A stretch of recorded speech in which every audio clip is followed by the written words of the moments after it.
Welcome to our channel. Today, we're exploring the remarkable life of a woman whose talent and determination took her from early struggles, being born partly deaf, to a thriving acting career. From her earliest roles in British television to her iconic appearances in Hollywood, Stephanie Beacham has proven her resilience time and again. Yet behind the glamour, she faced traumas and challenges that shaped her personal journey. Stay tuned to uncover the fascinating facts, the triumphs, and the hardships that led to her unforgettable mark on entertainment history. 1. Early struggles. Stephanie Beacham came into this world on February 28, 1947, in Barnet, London, England, though, as we'll see later, her pathway to stardom was shaped by numerous obstacles. Being born partly deaf is no small challenge for an individual, particularly someone aiming to stand out in a profession that demands vocal and auditory precision such as acting. We often hear stories of actors overcoming physical or situational obstacles, like Marlon Brando, who rose to prominence despite her deafness, but Stephanie Beacham's story is uniquely her own. Her partial deafness meant that from a very young age, she had to adapt her communication methods. Even everyday interactions and schooling would have required extra diligence and focus. Engaging with teachers, peers, and later on with directors, fellow actors, or stage managers demanded careful lip reading, specialized hearing aids, depending on the era and her exact hearing capacity, or other supportive measures. The fact she still chose to develop her talent in the performing arts demonstrates her incredible dedication and resilience. Furthermore, her early struggles were not confined solely to her hearing impairment. The text alludes to traumatic events and abuse, hinting that her personal battles extended far beyond a physical challenge. At that time, particularly in the 1950s and 1960s, society's understanding of disability, assault, and systemic misogyny in show business was far more limited than it is today. Those factors could have created an environment where she had to fight even harder to retain both her dignity and her ambition. In many ways, Beacham's early struggles set the tone for her future. She quickly learned the importance of self-reliance and developed a strong will that propelled her forward. Whether facing professional hurdles, media scrutiny, or personal adversity, her capacity to keep going through these difficulties would become a hallmark of her long, varied career in film, television, and theater. 2. Early life and education. Stephanie Beacham's formative years at Queen Elizabeth's Girls' Grammar School in Barnet not only gave her a foundational education but also offered an environment in which she could begin to explore her interests in performance and the arts.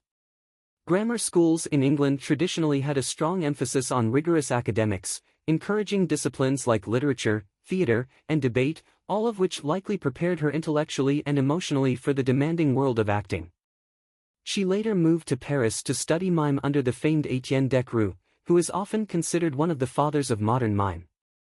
Decroix's method focuses deeply on physicality and gesture, which would have been especially beneficial to an actress coping with partial deafness. Learning to express emotion and narrative through movement alone can give actors a powerful skill set, especially if they face any limitations in hearing verbal cues.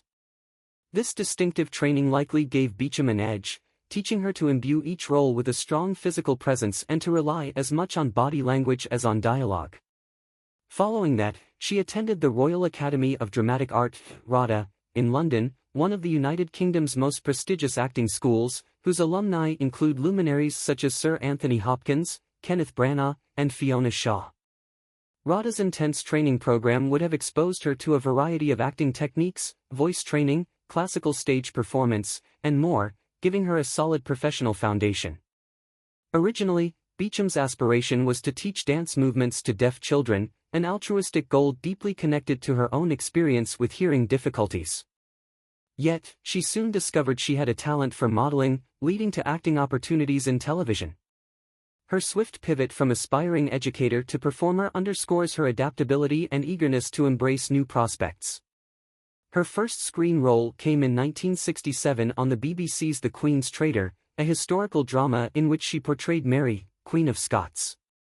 While the show itself may not be widely remembered today, it was an essential stepping stone that allowed Beacham to hone her craft in front of the camera.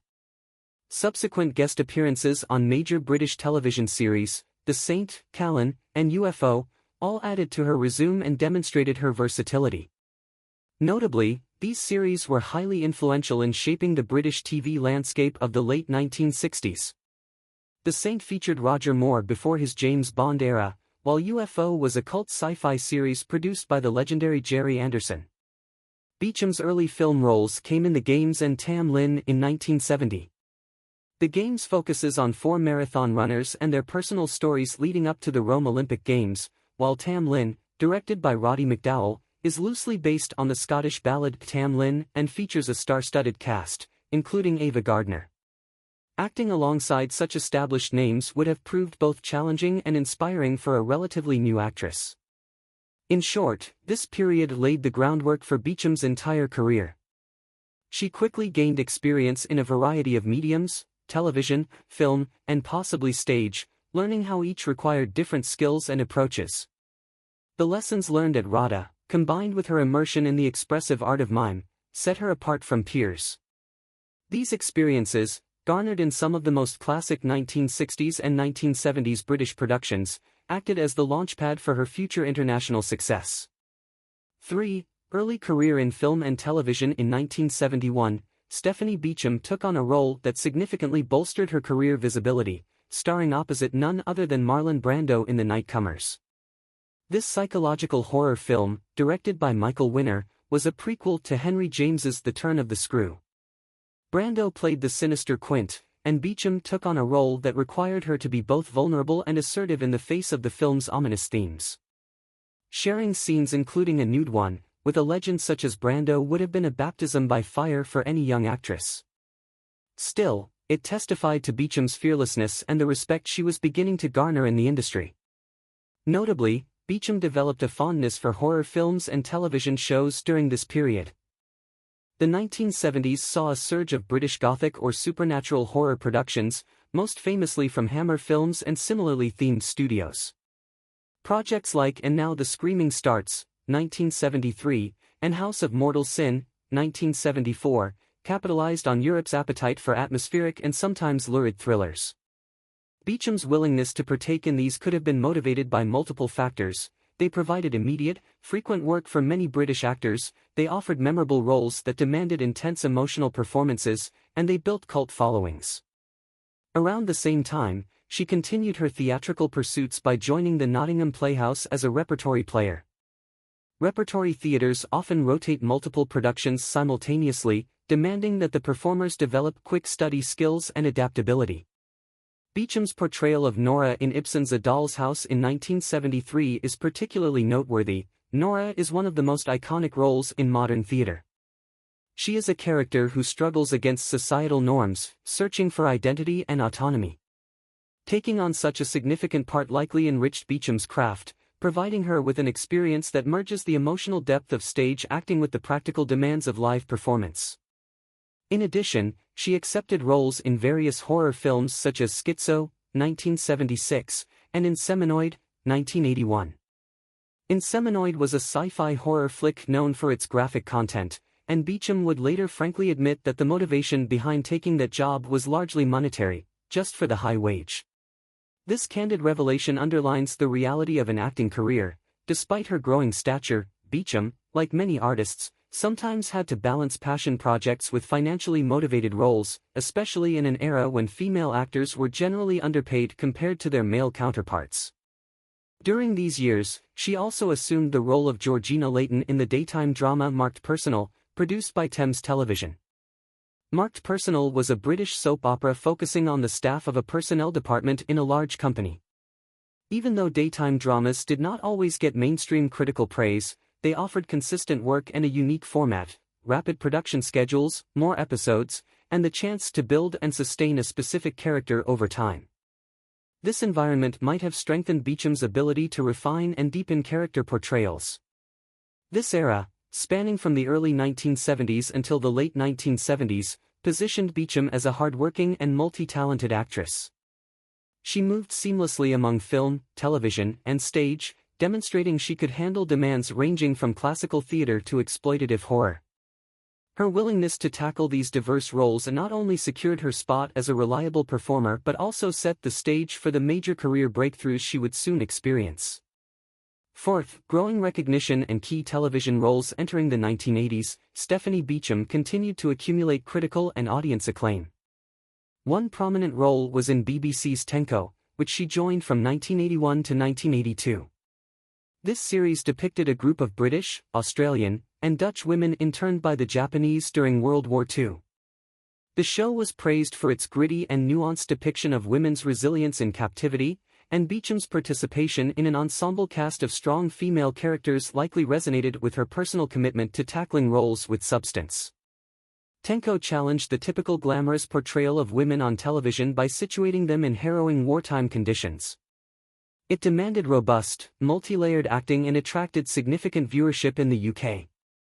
After Tenko, Beacham continued her pattern of balancing television and theatre until she secured the lead in Connie, another drama series that would serve as a stepping stone to her next major success, Sable Colby on the Colbys. Now, Dynasty, the parent show, was a massive hit on American television. Created by Richard and Esther Shapiro and produced by Aaron Spelling, it rivaled Dallas as one of the most-watched primetime soap operas of the 1980s, replete with high-fashion, opulent lifestyles, and melodramatic plots. Spin-offs were a natural extension of such success, so the Colbys aimed to build upon the Dynasty universe by focusing on another wealthy family and their intricate entanglements. Sable Colby was a pivotal figure in the new show, strong, glamorous, cunning, and deeply intertwined in the soap opera's trademark rivalries and romances. Being paired with Charlton Heston, a Hollywood legend known for Ben-Hur and the Ten Commandments, was a major leap into mainstream American TV for Beacham. The producers placed her and Heston at the center of the storyline, hoping to replicate the success of Dynasty. Although the Colbys ultimately did not match its predecessor's soaring ratings and was cancelled after 2 seasons, the role of Sable Colby made Beacham a recognizable face worldwide. Audiences on both sides of the Atlantic took note of her performance. In fact, she had portrayed such a memorable character that she was invited to reprise the role on the original Dynasty in 1988, appearing alongside soap opera icon Joan Collins, who portrayed Alexis Carrington. Collins and Beacham together made for an on-screen rivalry that enthralled fans of the show's dramatic storylines. One must consider what it took for a British actress to successfully break into an American primetime soap phenomenon in the 1980s. Television was still largely segregated by national boundaries. British shows typically remained in the UK or were syndicated on specialized channels, while major US networks rarely cast British actors in leading roles unless they possessed exceptional star power or fit a specific character type. Beacham's success suggests she had both the chops and the on-screen magnetism to overcome these barriers. Beyond just the show's ephemeral storyline, being on the Colbys and later on Dynasty expanded her fan base exponentially. Soap operas in the 1980s were cultural phenomena, with large fandoms that extended internationally. People would gather weekly to watch the comedic, dramatic, and romantic exploits of wealthy families in these shows, forming a dedicated viewership. Such fan devotion can catapult an actor into pop culture prominence, leading to all sorts of opportunities in subsequent years, and indeed, Beacham carried that momentum forward into the following decades. 5. Continued success into the 21st century. When Dynasty was cancelled in 1989, many cast members branched off in new directions. For Stephanie Beacham, this meant quickly landing the lead role in Sister Kate, 1989 to 1990. Portraying a no-nonsense nun supervising a group of orphans was a significant genre shift from the lavish, cutthroat world of primetime soaps. The comedic atmosphere and heartwarming family themes of Sister Kate demonstrated Beacham's range, earning her a Golden Globe nomination, a testament that she could transition from drama to comedy without missing a beat. Although the show lasted only 1 season, it introduced her to a fresh American audience in a lighter format.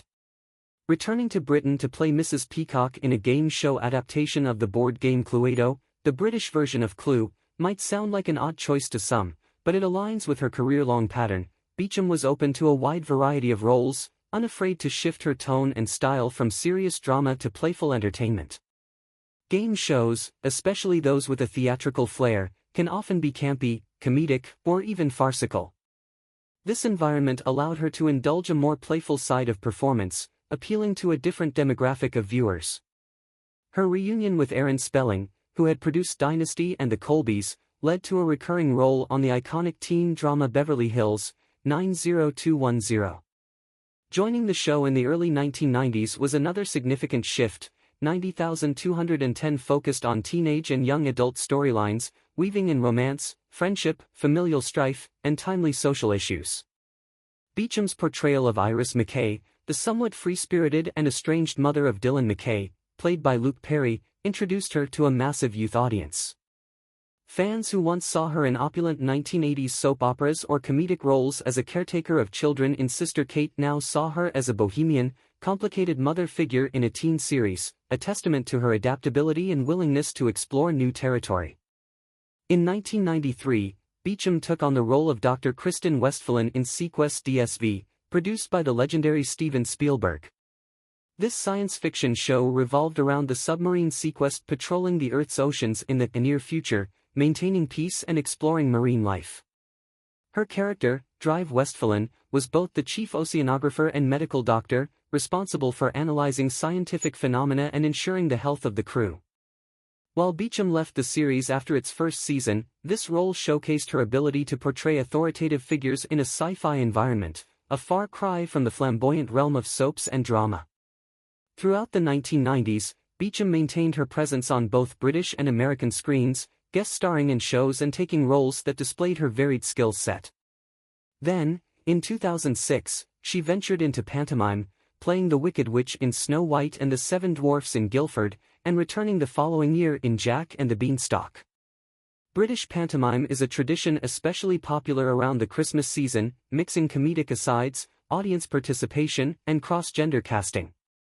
It provided yet another fun, theatrical outlet for Beacham's talents. That same year, she appeared in the romantic comedy film Love and Other Disasters, starring Brittany Murphy and Matthew Rhys. Stepping into comedic film territory reaffirmed her flexible comedic timing, broadening her on-screen repertoire once again. Her philanthropic side came into public view when she worked to launch the Sense National Deaf-Blind and Rubella Association Fill in the Gaps campaign, reflecting her personal connection to hearing impairment and her desire to advocate for those with sensory disabilities. By attending the parliamentary launch in June 2006, she leveraged her celebrity status to highlight the importance of providing resources and support to the elderly and those dealing with deafness or blindness. In 2007, Beacham joined the cast of the wildly popular dancing competition, the BBC's Strictly Come Dancing, paired with professional dancer Vincent Simone. While her early elimination might have disappointed her fans, her appearance on such a show again showed her willingness to try new, challenging experiences, to face potential critiques, and to take her performance skills beyond the traditional acting sphere. Shortly after, in November 2008, she joined the cast of Britain's long-running soap Coronation Street, portraying Martha Fraser, a love interest for the iconic character Ken Barlow. Coronation Street, often referred to simply as Corrie, has been a fixture of British television since 1960, recognized for its gritty storylines and portrayal of working-class life in a fictional Salford neighborhood. By this point, Beacham had participated in nearly every major television format, from American primetime soaps, British drama series, comedic sitcoms, game show theatrics, pantomimes, to reality-based competition shows. In 2010, she made an appearance in the BBC series Material Girl and guest starred in the long-running medical drama Casualty, further illustrating her range and the broad respect she continued to command within the industry. That same year, she stepped into one of her most challenging stage roles, that of Maria Callas in the UK tour of Terence McNally's play Masterclass. Maria Callas was an iconic opera singer known not just for her vocal power but for her intense personal life and dramatic flair, so embodying her on stage required emotional intensity and a thorough understanding of classical music and opera. Beacham carried that tour into 2011, earning praise for her interpretation of Callas's larger-than-life persona. Finally, in January 2013, Beacham graced the ITV talk show Loose Women to promote her upcoming guest spot in the second series of Death in Paradise, a comedic crime drama set in the fictional Caribbean island of Sainte Marie. This marked another pivot in her ever-evolving career, adding the detective comedy drama genre to her extensive list of credits. By this point, Beacham's professional journey had spanned multiple decades, continents, and genres, from the darkest corners of horror cinema to the brightly lit sets of family sitcoms, and from a commanding presence in soap operas to comedic game shows and beyond. She exhibited unyielding drive and an ever-present willingness to reinvent herself, which few actors manage to sustain across so many years. 6. Revelations of sexual abuse. This section confronts some of the darkest moments in Beacham's life and career, her revelation about having been sexually abused in the 1970s. Given the entertainment industry's well-documented issues with harassment and assault, these revelations sadly aren't surprising. Yet, hearing them from a well-respected actress underscores how pervasive such experiences can be across all echelons of show business. Beacham's admission that she had to strategize how to avoid unwanted advances, like sewing a 5-pound note into her coat so she could pay for a quick escape if necessary, illustrates the lengths women, and men, in some cases, have to go to protect themselves in a hostile environment. This anecdote also reveals how normalized these defensive tactics have become for some performers, reflecting a systemic problem deeply rooted in the industry. It's notable that she specifically mentioned the attack was not perpetrated by a fellow actor. Many might assume that one's abusers in Hollywood or British show business are typically directors, producers, or fellow performers. But the entertainment industry, especially in the 1970s, attracted individuals from various backgrounds, sponsors, investors, or powerful figures who, while not directly in the theatrical sphere, would interact with actors socially or professionally. Beacham's refusal to name her attacker is also significant. Victims often fear retaliation, or they may believe naming the individual publicly could dredge up additional pain or legal complications. One of the more controversial statements Beacham made was that she believed that on some occasions sexual assault could be the fault of the victim, a comment that understandably stirred debate. This viewpoint reflects complex emotions around sexual assault. For many survivors, internalized guilt is a byproduct of society's tendency to blame victims. Beacham later clarified that in her case it was not her fault, illustrating the layered understanding survivors often face when evaluating their experiences and the cultural narratives surrounding them. She acknowledged that she ultimately left a particular event to avoid further harm, implying that had she not departed, she may have faced more serious repercussions. These revelations show us the vulnerability she felt when confronting a culture that held women accountable for male aggression. It further highlights that her partial deafness, while not directly related to the assault, could have left her feeling even more exposed in situations where awareness of her surroundings was crucial. Sexual abuse and harassment can profoundly affect personal and professional relationships. Beacham herself admitted this trauma hindered her from staying in a relationship that could have led to marriage. These moments of heartbreak reveal how an individual's personal history can drastically shape the course of their life. Beacham's courage in speaking out, however late, resonates with the ongoing, broader cultural shift, one where more women in entertainment have begun to speak openly about such experiences, pushing for accountability and systemic change. It is within these revelations that we see a deeper human dimension to the glamorous star. She was not merely an actress inhabiting flamboyant roles, she was also a woman navigating a business rife with predatory behavior. Her willingness to discuss these traumas publicly offered solidarity to other survivors, illustrating that the path to healing can take many different routes and timelines. 7. Marriage and impact on relationships. In 1973, Beacham wed actor and writer John McEnery, another individual involved in the creative arts. McEnery was known for his work in stage and screen, notably starring in Franco Zeffirelli's film adaptation of Romeo and Juliet, 1968, as Mercutio. Their marriage produced 2 daughters, but the couple divorced in 1979, 6 years later. The reasons behind the divorce are not deeply chronicled in the text, although the press at the time may have speculated on the usual tensions that come with 2 creative souls working in demanding industries. She later announced her engagement to Bernie Greenwood, though additional details about that engagement, like how they met, or the ultimate outcome of that relationship, are typically less publicized. What we do know is that Beacham herself acknowledged how the lingering impact of her sexual trauma shaped her romantic decisions. Feeling guilt and emotional strain after surviving assault is heartbreakingly common. Victims sometimes internalize the blame and can find it challenging to build or maintain stable relationships. The text indicates that the guilt from her assault was a key factor in ending a long-term relationship that might have otherwise culminated in marriage. This candid admission reminds us that personal trauma can have far-reaching consequences, affecting not just one's mental health and self-esteem but also the relationships they hold most dear. For fans used to seeing her in roles that often involved romantic intrigue, wealth, and glamour, this revelation underscores a personal vulnerability behind the scenes, demonstrating again that Stephanie Beacham's life off-camera carried complexities often overshadowed by her commanding screen presence.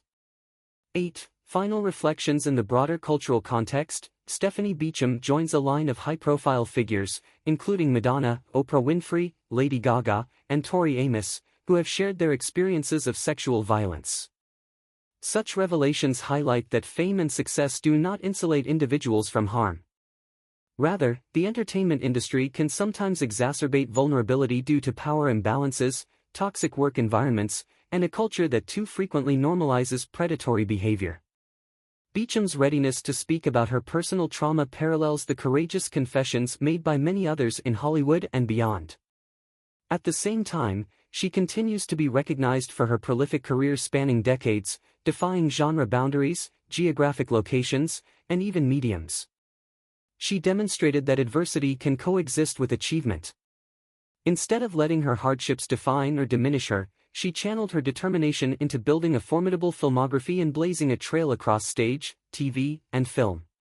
To fully appreciate Beacham's legacy, one must see her as more than just Sable Colby from the Colbys, Sister Kate caring for orphans, or the cameo queen in pantomimes and British soap operas. She is a testament to resilience, shifting from role to role, even roles she admitted taking for purely financial reasons, displaying an open mind, a drive for self-improvement, and a readiness to adapt at each turning point of her career. Her philanthropic engagement further illuminates her multifaceted interests, linking her personal understanding of hearing loss to tangible action for the deaf-blind community and other vulnerable groups. For viewers or fans who might have discovered her through Dynasty reruns, or spotted her cameo in a stage production, her story, encompassing partial deafness, sexual abuse survival, marital ups and downs, and the pursuit of wide-ranging roles, creates an inspirational narrative about tenacity. We see that even though she achieved recognition and comfort, the path there was seldom straightforward or easy. When we place Stephanie Beacham's journey within the bigger context of show business, we see a microcosm of women's evolving roles in TV and film, from being underwritten as decorative side characters in horror flicks to taking center stage in their own comedic or dramatic series. While 1970s and 1980s Hollywood culture undoubtedly lagged behind modern standards in accountability for misconduct, Beacham's story demonstrates that some women found the strength to keep pushing forward, eventually breaking more boundaries for those who followed. Thank you for joining us on this deep dive into the life and career of Stephanie Beacham. We've covered her rise from humble beginnings, her courageous openness about past trauma, and the tremendous impact she's made on both British and American television. As you've seen, her story is filled with determination, complexity, and perseverance. If you found this video insightful, let us know which details surprised you the most, and don't forget to like, share, and subscribe for more captivating stories about the lives of entertainment's most intriguing stars. See you next time.